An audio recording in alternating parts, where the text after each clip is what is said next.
like I've said before, look, the way you set up your camps, the way you set up your practices is vital. If you got an unorganized, piss poor practice, it's going to show on the field in your performance. It's going to show as to how your parents buy into bringing their kids to practice and how your kids show up to practice. It's even going to show with how your assistant coaches show up to practice. Because here's the thing. If you have practices where you're not on time, you have practices where you're all over the place, guess what? Everybody else is going to be all over the place. Why? Because you are the head of the snake, right? So the first thing I want to do, guys, though, in this segment is I want to focus on the spring and summer camps, because really this is football season. We're here. We're here. If you know, you know. Most of the guys are going to start doing their practices and stuff in the summer. And guess what? They're already late. So this should give you a strategic advantage this year to be able to get the talent you want, to get the amount of kids you want, to put in the work you want, so you can have a very successful football season. So let's go to this practice plan, right? And by the way, this practice plan is in my store, the store I just showed you during the sponsorship. It's in the Playbook store, and it's absolutely free to you. Okay, so after the show, I want you to hop on over to my store, my Playbook store, and get this practice plan. There's no excuse for you not to be organized, right? This is absolutely free. So let's start here. What's the mission of our spring and summer camps? Okay, you need to make sure whatever you do, you got a mission in place. Okay, now when it comes down to our spring camps, the mission is completely different than the summer camps. Okay, the mission with the spring camps is all about marketing. Okay, it's all about marketing your program. It's all about branding your program. It's all about getting your name out there and your program out there, so the community and the kids can gravitate around you. Okay, so when we do our spring camp, one of the number one things we're trying to do is just let kids come and literally have fun. And y'all know how I feel about fun, right? But this is where fun, is very important, because once these kids come to your camp and they're doing, different drills, just fundamental stuff, throwing the ball, you're not critiquing too hard or anything like that. You got kids throwing the ball, running the ball, you engaging. I'm a very hands-on coach. So like we'll do, flag football out there with the kids, and the coaches will be out there too, playing with the kids. And what that does is it sends a message to the kids and the parents that, oh man, these guys are personable. These guys care, right? And then what you also want to do during your spring camp, have some food out there, whether you like the barbecue, fish fry. We in the South. So, guys, if I say fish fry, I know some of y'all be like, what the hell? We don't do fish fries where we are. Whatever y'all do, barbecues, fish fries, go and get some pieces, something like that, right? Have some food for the kids. And this is also a way for you to really attract a lot of big boys as well, because guess what big boys like to do? Big boys like to eat. So if you got the kids having fun and then the kids are eating and stuff like that, guess what's going to happen on the way home? They're going to talk to their mom or their dad, and they're going to say, hey, I really like this program. Can I play for them? I really want to play for them. They are fun. They're different, right? And the parents are already sitting there saying, man, I never took my kid to a program like this. This like organized and care about the kids. And I'm here to tell you guys, this is how you get like a good third, if not half of your team during the spring. Instead of trying to start your program in the summertime, and then now you're rushing just to get enough kids to even play on your team. Who can relate to that? Where you start in the summer or maybe even the fall, and now you're struggling to get kids on your team. How many people struggle with that? Put a me in the comments, guys, if you struggle with getting kids to play in your program because of the time that you started. And let's get to day one, because the way I usually, guys, do my camps, I usually do a weekend camp. We may start, depending on how I feel, we may start on Thursday. We do Thursday, Friday, and Saturday. We don't do Sunday because in the South, a lot of these kids go to church, the parents go to church, and we may not do it. But there have been times, especially recently, where we'll do camps on Friday, Saturday, and Sunday. Now, you don't have to do a 3-day camp. I want to be clear about that. You can do a 1-day camp. You can do just a weekend camp, Saturday and Sunday. But I like to do a camp back to back, because what happens is the first day you're going to get a group of kids coming and all of that. And then guess what's going to happen the second day? They're going to tell their friends about it. They're going to tell their cousins about it. They're going to tell different people about it. And they're coming with their friends. They're coming with the cavalry, right? So day one, I usually like to start my camp early. Now, I got 9 a.m. on here. I recently started doing it closer to maybe 11 a.m. I do it at 11 a.m. and then we'll go all the way through. Now, the time really don't matter. The time is relevant to you, your people, and the culture you're in. Okay, guys, that's really important, because what may work here in Bama may work different in New Jersey, right? Or in Cali, right? So we'll just do an introduction of the coaches and the staff.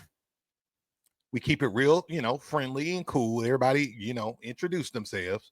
Then we'll get into our standard warm-up, stretching, light jogs. Y'all know how this goes, right? At the beginning, it kind of feels like a regular football practice. And then we get into our fundamental drills. And we're going to get into drills in a minute. Surprise, surprise, right? I'm going to show you guys some different drills you can do and all of that good stuff in a sec. So I know a lot of you guys wondering, what drills do I use and all of that. We're going to talk about that. So we literally spend 30 minutes, 45 minutes just doing passing, catching, footwork drills. We like to do a circuit. Absolutely love to do a circuit, because it keeps all the kids active. You don't have the kids just, standing there for 10 minutes not doing nothing, because you already know when a kid is just out there doing nothing, he's going to put himself in a position where he's going to get in trouble. He's not focused. He missed the drill, demonstration and all of that, right? So you don't want to be stagnant in your practice or slow in your practice, okay? You want to be fundamentally sound, but you want to give them a time during the circuit. Circuit can be like 5-10 minutes of drill, guys. 5-10 minutes of drill, and then rotate, right? Just keep it simple, but keep it fun and dynamic. You're not per se working on like critiquing the kid to be just like a beast yet, right? When it comes down to the drills and execution, but you do want to go over drills like 3-point stands, pass and catch drills, cone drills, agility drills, things of that nature. You just want to do that to keep the kid active. And then you want to do a water break. And, you can set the water break time whatever you want, 10 minutes, 15 minutes, 5 minutes, 3 minutes. Like during the season, our water break's like 3 minutes, right? But during the camp, we give a lot of time because, again, we want to be social, right? We want to talk to the parents. We want to mingle with the kids. The 15 minutes give us time as coaches to build relationships, right? And really kind of sell ourselves as to who we are. Okay. And then on the other side of the water break, we're going to go into our scrimmage. Okay. And again, we just do 7-on-7. Of course, if it's more kids, we got a lot of kids. It's going to be higher than that. And I don't care if you got 40 kids at your camp, and you got enough field, you can break it into 2 games if you want, right? And just have the kids compete. It's all about fun. Okay. Really important. And then, of course, you do the cool down and the stretching at the end. So that's day one. All right. That's day one of the camp. And do you guys see how making it fun really marketing and things of that nature really push you to really is going to help make you more likable and easier to recruit.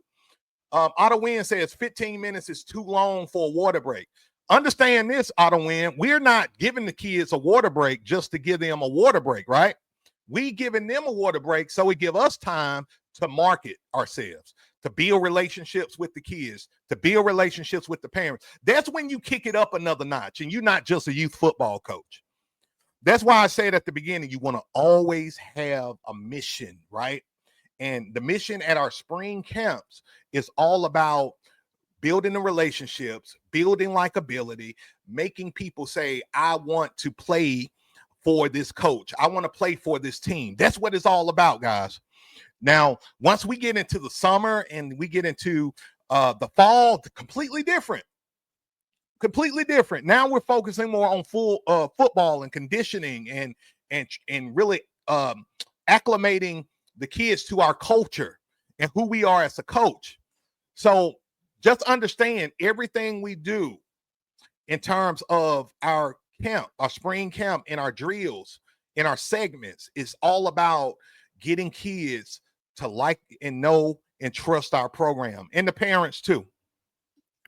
Does anybody have any questions or anything about this? If you do, go ahead and drop them in the comments on YouTube. If you're watching this on IG, guys, I'm going to get ready to send you the link to the YouTube channel so you don't miss a beat. All right, guys. So give me 1 minute. And then we're going to talk about day 2. Okay. Y'all bear with me. YouTube channel. All right, boom. My IG people, that's the link to the show. All you got to do is copy that link and go over to YouTube to the show. All right. So y'all ready for day 2? If you're ready for day 2, give me a hell yeah in the comments. If you're ready for day 2, give me a hell yeah.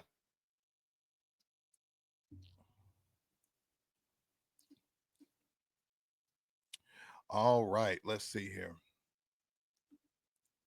Well, my hell yes at? I don't see no hell yes. That one. Appreciate it, Autumn Win. And this is the thing too. I know we talk a lot about like the kids are different in this generation, right? We talk about that a lot. But the truth is, a lot of these kids, they want more relationship. They want to be able to talk to you and trust you and look up to you, right?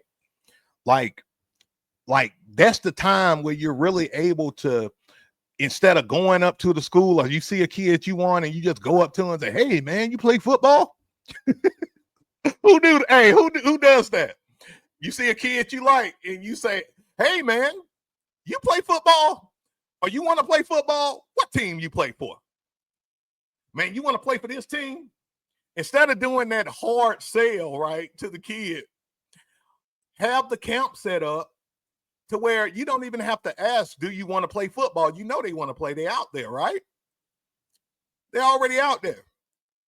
Now it's your job to convince them that, oh, I want to play for this team. Even if that kid is coming from another team, right? Even if that kid coming. Now, look, let me put y'all on game about something. If you got a kid, okay, I got to respond to that one in a minute. If you got a kid that played on another team the previous year and they come to your camp, that's a big sign, guys, that kid is not happy at the previous program and that parent is not happy. And it's your opportunity to get that kid to play for you. And that's how we get a lot of kids. I mean, we will get a good third, if not half of our team from kids who come to our camps from other programs that either didn't give them playing time, didn't give them an opportunity, the whole 9 yards, right? So it's important to be mindful of, again, the purpose of the camps. I gotta read this. Crown Swad says, yeah, Hell yeah. Sorry, I'm eating and watching. Hey, let me show you some. And I hope y'all don't mind.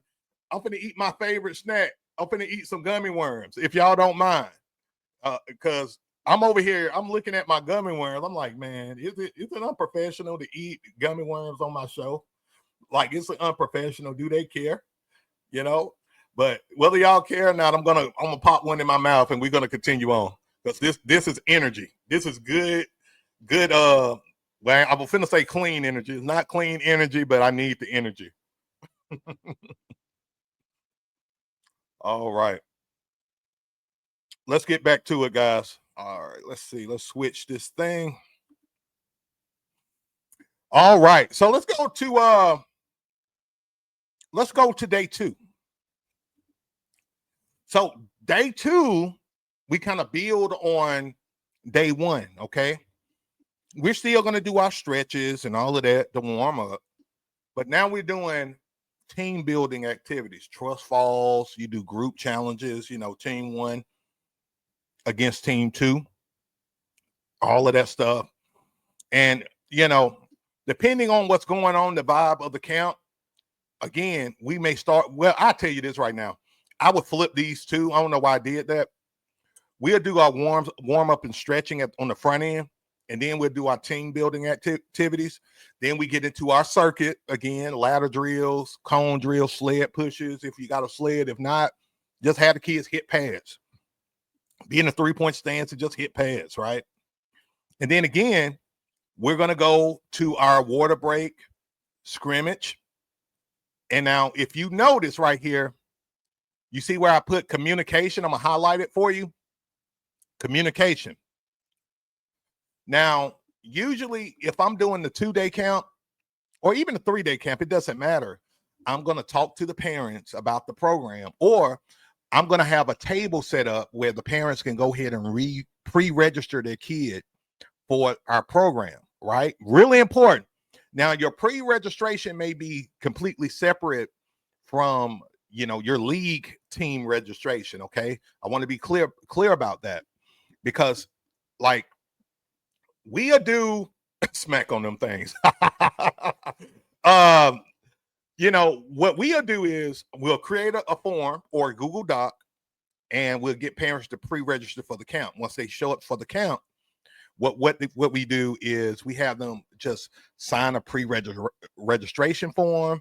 They say, at the bottom of the form, and to say, hey, are you interested in having your kid, or do you plan to have your kid play for the Eastside Warriors youth football and cheer program? And they'll check yes, they'll check no, and they may check others, say, well, we're here to see, and we'll come up with an answer later, right? Well, once you get that data, right, and get all that information, and make sure you have their number and their email address. So when the summer hit, guess what? Now they're on your email list, and you can message the parents and say, hey, heads up, our summer camp starts May 20th, right? May 25th, June 1st. It doesn't matter. But now you don't lose contact with those parents. And those kids are going to come back, more likely to come back, if you build that bridge there, right? Build that connection there. That's how you recruit. That's how you get, and people in somebody may be listening right now, and they're like, I hate that word recruit. I hate that word recruiting in youth football. If you hate it, you better learn to love it, because it's just a part of football now. I mean, literally, what's going on in college football, right? And how the NIL has changed the whole landscape. It's happening in high school football. I mean, literally, I'm around some big programs here in Alabama, and everybody know these high schools be recruiting the best kids. You got kids moving from, let's just say, the inner city to the suburbs just to play for a certain school. So recruiting is happening. Whether you like it or not, it's happening in youth football. Coaches get out there, they build relationships with the kids, or they connect with the kids. And then before you know it, guess what happens? They got, a handful of kids they already practicing with in the spring and summertime. Vincent made a great point. he said it's a must in Florida. It's the same way in Alabama. It's a must. Like, you got to get out there and reach out. Because if you look, I used to be that coach where I was like, I'm not finna, I ain't like recruiting. I'm not finna go out here and be reaching out to kids outside of my community. I just want kids in my community. Well, guess what?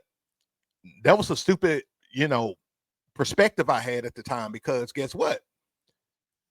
Somebody else is getting my kids. Like, I'm like, man, where my team at? Half of my kids playing for another team, because a coach had enough, assertion to and had a mindset to be proactive, and he was reaching kids in my neighborhood. And so I realized I had to reach kids all over the place in order to really have a strong team. And for you guys, I guarantee, no matter where you are around the country or the world, if you coach in football, there's somebody else that's trying to get kids too. And you better win that recruiting game if you want to have a chance to be really, really competitive. Like yesterday, some of you guys said, yeah, you usually have 1 or 2 all-stars on the team. And I tell you guys, I have 3, 4, 5 all-stars easy, because I go ahead and recruit now. I'm not recruiting in the fall or the summertime. I'm doing it now. And I'm doing it for these camps. Through these camps, I'm using the camps as a vehicle to be able to reach these kids. So let's continue, guys. So if you do a day 3 camp, again, we get into positional drills. We may get into basic formations. I've done that before. I don't like doing basic formations in the spring. I like doing basic formations in the summertime. Okay, because in the spring, think about it like this. Okay, let me blow this thing up real quick. Okay, think about it like this. Let's say this is a funnel, right? At the top of the funnel, you have your camps, right? This is where everybody and their mama gonna come, bunch of kids gonna come, all of that, right? And as they go down the funnel, you're gonna have a few kids at the camp that's not gonna come to the summer camp. And that's okay. This all a part of it, right? You're gonna have, let's say if you have 40 kids at your spring camp, at your summer workouts, you may have half of that, 20. Let's say 20, right? And of those 20, you may have a few fall off. And I'm going to tell you why, okay? And this is how we do it. So, again, our spring camps is more fun, right? Well, when you get into our summer camps, now we're getting in shape. Now we're getting focused and discipline. And we do a lot of drills and activities focused on conditioning, getting the kids stronger. I'm talking about they're carrying 40, 50, 60-pound blocking pads, 60 yards, flipping it, bringing it. Like we call that the gauntlet, the Warriors gauntlet, or just the gauntlet for short, right? And the summertime, we are injecting our culture into the kids. We are injecting our culture into the kids. And it is super important that in the summertime, I always say this, guys, the summertime is where leaders are made. The summertime is where leaders are made. So by the time the fall hit, or late summer, late July, right? Early August, the kids that's been with you in the summertime, they have already acclimated themselves to your system, your culture. They should have the level of aggression and intensity that you want. And not only that, they are going to be able to lead the new kids that's just coming to the program. And I always say this.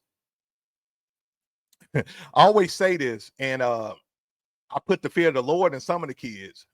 But I say, look, I wish y'all would have came in the summer, because now you're playing catch up with the guys who've been here in the summertime. And they do. They have to match the intensity. And it's a little harder for some, especially the kids who don't have the raw talent and need more development. But that's okay, because we got our core. We got our leadership core. And in the summer, it's where that's your opportunity to, really take this thing to the next level, right? In your program. And that's the cheat sheet too, guys. while guys are just getting kids in the summer, you are already training your core. I don't care if it's only 5, 3, 2. It don't matter how many kids come in the summer. You're training your leaders, and you need leadership on your team. Y'all feel me? Give me a hell yeah in the comments if y'all feel me on that. You need leaders other than you, other than your coaches. You need a kid that's going to talk some crap, a kid or two.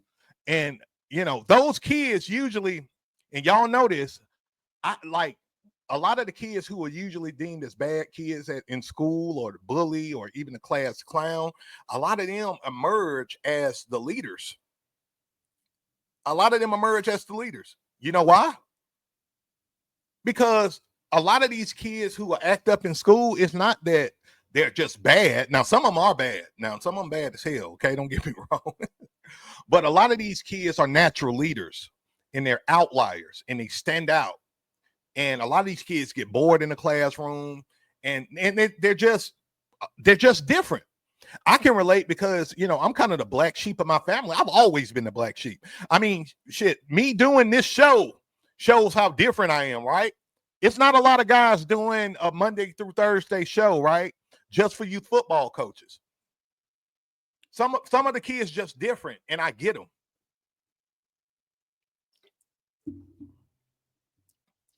All right, guys. So let's continue on. Actually, before we continue on, my Instagram people, I love you, but it's time to switch over exclusively to YouTube to the live Q&A. It's only 3 people, so this is good. Y'all already shifted. Most of y'all already shifted. For the last people, just click that link and just switch over to the YouTube show. I'll see you on the other side. All right. Got that out the way. Yeah, Vincent says that's me as a kid. Yeah, man. Like, hey, these kids who are different, man, hey, check them out, because see, a lot of these kids who are different, they're natural leaders. They're outliers, right? They're wolves. They're like lone wolves, right? And so you have to understand the kind of kids you got and put them in certain positions. If you put a kid that's like an outspoken kid, and you try to shut him up, you're going to lose that kid. You put that kid in a leadership role where he's able to really be like a sponge. Have him close to you too. Have that kid close to you and have him learn and fall in love with you, because then he's going to be a mini me version of you. He's going to be a mini beast. I'm telling you, I had him. He's going to be a mini beast. All right. So let's get back to it, guys. So that's day 3. So let's get to the fall camp real quick, or the fall practice real quick, because this is one big thing that you guys wanted to know about. So usually for us guys, we practice about 3 days a week once August hit, fall ball hit. Okay. And we could practice more, but given my 15 years of experience, I realize we can get as much done in 3 days than we can 4. It's all about organization and being strategic. It also is because in the summertime, we put in days of training. So we don't have to put in that extra day because we did a lot of things in the summer, right? So usually our practices start at 5. Our practices are about 2 hours, 15, 20 minutes, right? Now, I know with some of your leagues, you can't practice that long, okay? So you just have to adjust accordingly to your league rules, okay? So day 1, usually a Monday for us, is our offensive day. We theme our days. We have an offensive day where we focus strictly on offense. We do our warm-ups. Then we do our positional drill. So after our warm-ups, we break our offensive line guys up from our skill guys. And each group has their own set of drills that they do to develop. And if you notice, we put 40 minutes into this thing. We put a lot of time into our drills, especially at the beginning of the season, because we want to make sure our kids are very fundamentally sound, okay? And then we go into offensive team period. What is offensive team period? All that means is now we bring both groups back together, and now we're walking through our plays, our formations, our splits, everything, you know, as it relates to the offense as a unit, right? And we start really going into the fundamentals of how we want our formation to look. We go into where we want kids to start, you know, kids who don't start, where they rotate in, the whole 9 yards. That's how we do it with offensive team period. Okay. And then, guys, and this is the like cheat sheet. This is the bread and butter right here. We do about 30 minutes of scrimmaging. Okay.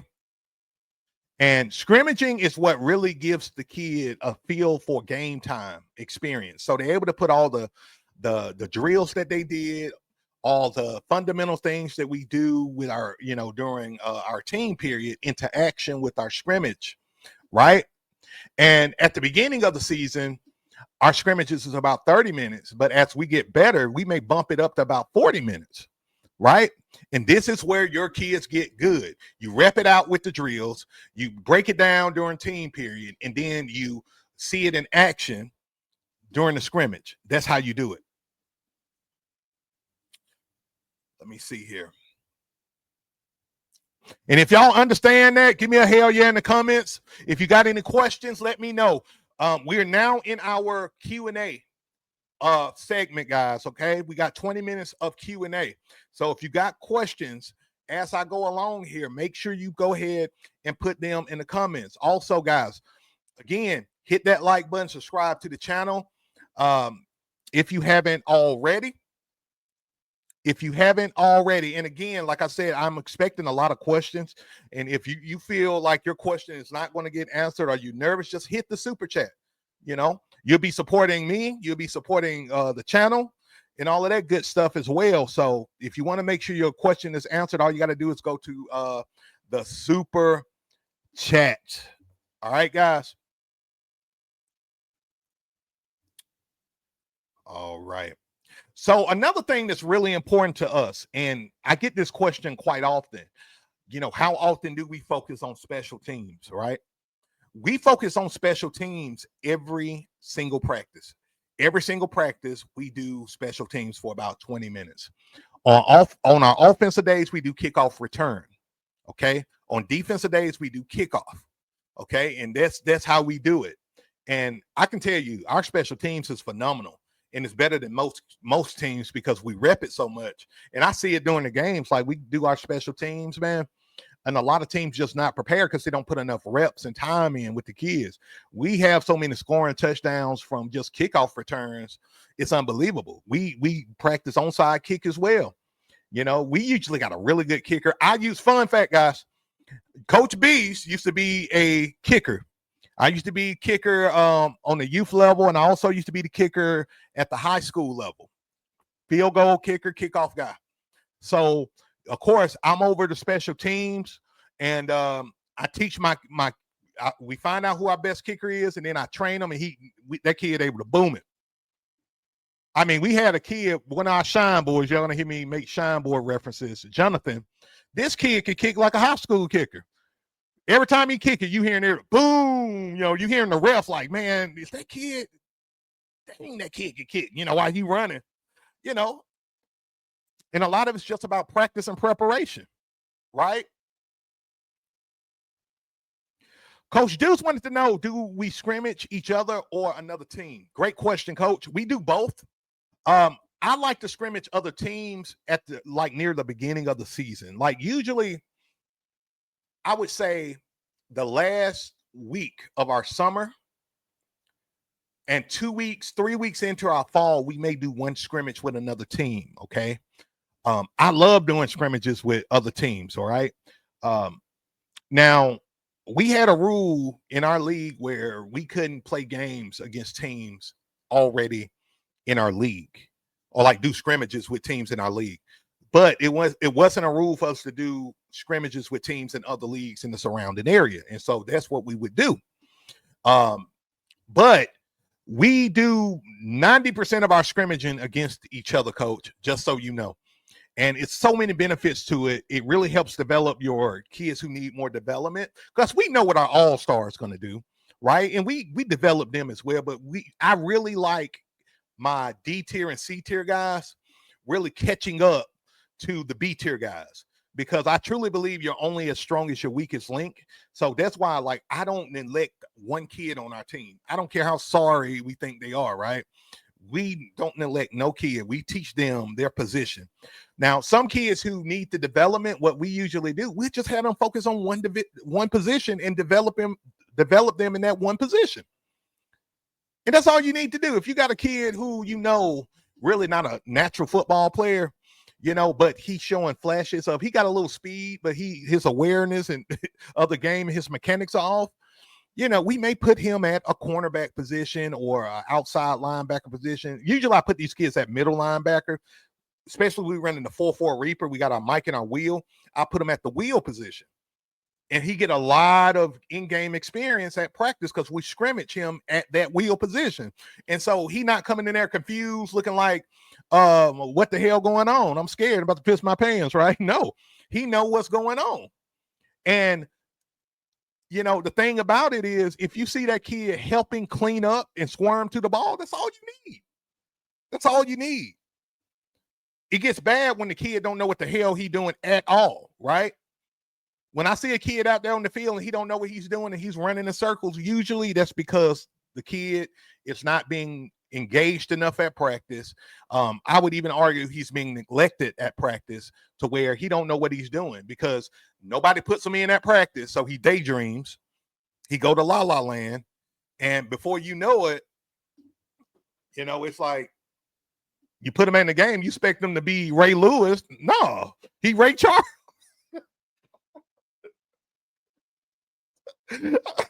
Hey, instead of the kid being Ray Lewis out there on the field, he Ray Charles out there on the field.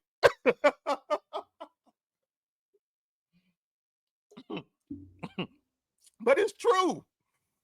The kid go out there on the field, he don't know what he's doing. He walking around like a blind man out there on the field because nobody taught him his position and what he should do, right? Man, y'all crazy. All right, let's see here. All right, so is there any questions, guys, around anything that I said? Coach JF, I haven't forgot about you, brother. I'm finna get to your question now. All right. Oh man. Hey, y'all know that shit true though, right? Man, you got the kid coming out there, he don't know if he coming or going. You tell this kid, you tell little Johnny that haven't gotten an ounce of playing time, not even at practice, to go into the game during cleanup time. You tell him to go to the middle linebacker. The kid look at you like you speaking Japanese or Chinese or something, right? Because you didn't engage him at practice. And so the kid go out there looking like, a deer in the headlights, and you mad at him. It's not his fault. It's your fault. It's your fault. So we make sure no kid is left behind and the kids are engaged at all times. All right. All right, let's get to it. Coach JF says, are you putting your best players on ST or on special teams? Okay, I got you. Or some of the second string players. I have many players that are not playing as much and was thinking about them a real permanent special teams unit. What we do, coach, is I do kind of lean towards putting my B tier and C tier guys as special teams so they can get playing time, but I do not include their playing time into our requirement of our team. Let me explain. So we got a rule where every kid get at least 2 series of downs minimum. At least 2 series. We don't add them being on special teams into one of those series, right? So we still got a rotational system, a roster management system where we make sure that every kid get their allotted playing time, okay? And I know, coach, that the bigger your team, the harder that becomes. I tell guys all the time, like, I only like 21 or 22 players on my team. Because once you start getting up to 30 and 40 players, now you got a roster nightmare that you have to manage. And you know who your best players are. You put them on the field, and now you're trying to figure out how in the hell I'm going to get these other kids playing time. And it can be hard if you don't have a schedule or organized or rotational system in place. And I'll probably have a show just for that because it's so important. A lot of coaches don't play their kids, not because they don't want to, they just don't know how to put them in to the game or put them into the system. And it all starts at practice. If you're barely putting the kid into the system at practice, what in the hell you think they're going to do when it's game time, right? Coach Nielsen says field goal kicking is a must for my team. Yeah, man. Like even like field goal kicking day, we'd do that on the offensive day. Now in our league, we don't do field goals. We have to go for two. I know we have to go for two at the 3-yard line, I think it is, or we can just go for one at the 1-yard line, if I'm not mistaken. I don't fully remember, or maybe we have to go for one at the 3-yard line and go for two at the 5-yard line. I forget the rule that our league got. Yeah, Autumn Wynn says we had 44 players the last year. Like it can become a nightmare, man. Sometimes it's good if you got the cohesion in your program, you can split that team up and just have two teams, competing in your league if your league allows it. Like let's say our team, the Eastside Warriors, if we had like 45, 50 kids, right? Like I would strongly consider splitting that team up into two different teams, and now we just got two different teams representing the same program. Like that's something we'll do just to make sure the kids got playing time. You know what I mean?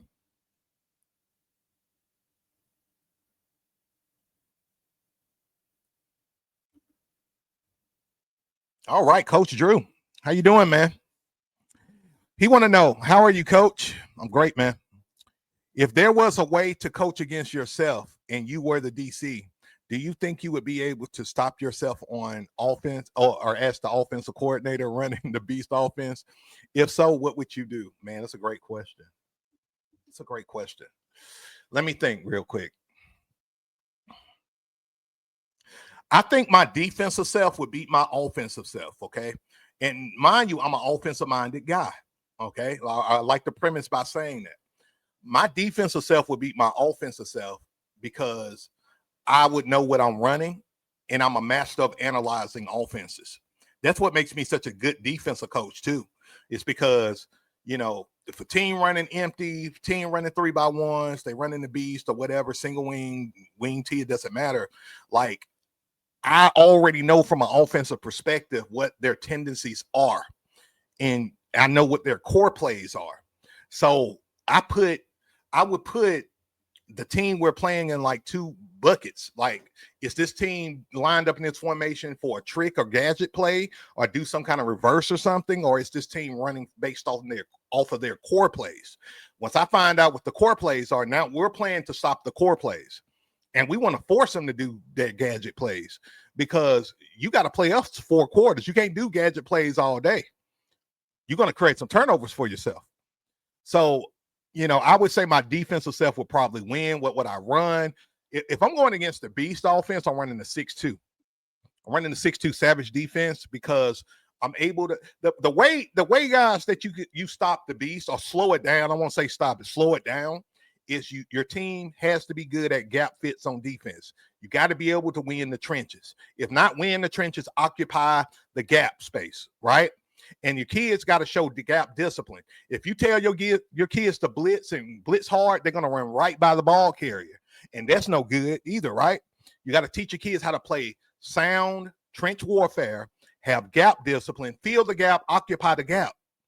Because we played a team that was just like blitzing us hard. They knew what we was running, but they was blitzing too hard. The kids were just running right by our running backs, and we was gone. Like they'll be like in a 3-5-3, and then they'll have their linebackers, in the gaps, C gap, B gap, whatever, and they shoot right by the ball carrier, and we just score at will. And now they defeated because they did their best. They thought they just didn't play gap discipline, and that's what hurt them.